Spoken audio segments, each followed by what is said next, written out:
2026 మరి 4వ నెల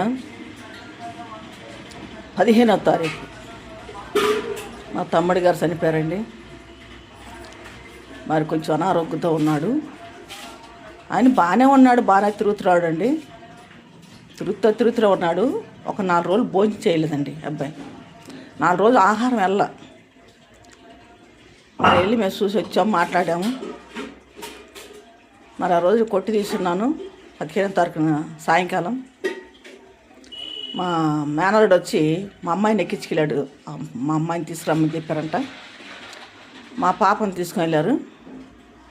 మా పాపతో మాట్లాడాడంట. మంచినీళ్ళు ఏదో తాగాడంట అమ్మాయి చేతితోటి. కొంచెం కొబ్బరి నీళ్ళు తాపిందంట. బాగానే మాట్లాడాడంట. నాకు వీడియో కాల్ చేశారు. వీడియో కాల్ చేసి మరదలనింది, పిన్నా రేపు గుంటూరు హాస్పిటల్ తీసుకెళ్దామనింది. సరే నా అమ్మాయి అన్నాను. వీడియో కాల్ చేసి నాకు చూపిస్తున్నారు మా తమ్ముడిని. చూపిస్తుంటే నేను తమ్ముడు అని కేకలు పెడుతున్నా ఫోన్లో. వీడియో కాలు తేలగుడ్లు వేసేస్తున్నాడు.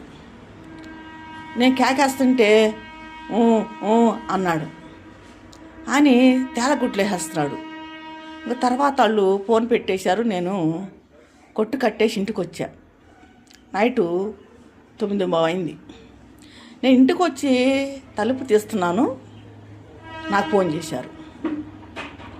ఫోన్ చేసి మా అమ్మాయి మామ వెళ్ళాడు, చనిపోయాడు, నువ్వు అర్జెంటుకి రా అని చెప్పేసి నాకు ఫోన్ చేసి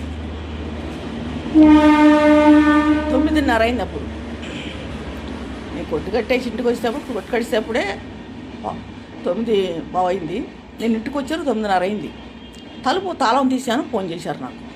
గబా మళ్ళీ తాళం వేసి మళ్ళీ పరుగుల మీద తీసుకుంటూ వెళ్ళాను. మరి వాడు చచ్చిపోతాడని మేము అనుకోలేదండి.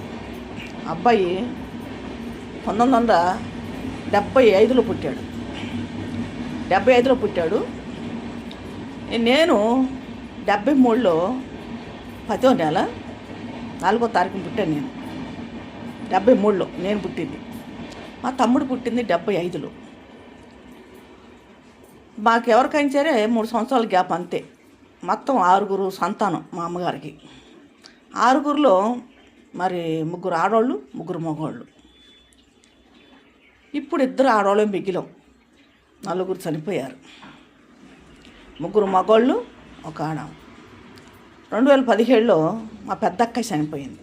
ఆమెకి 53 జ్వరపడిన వయసు, చనిపోయింది.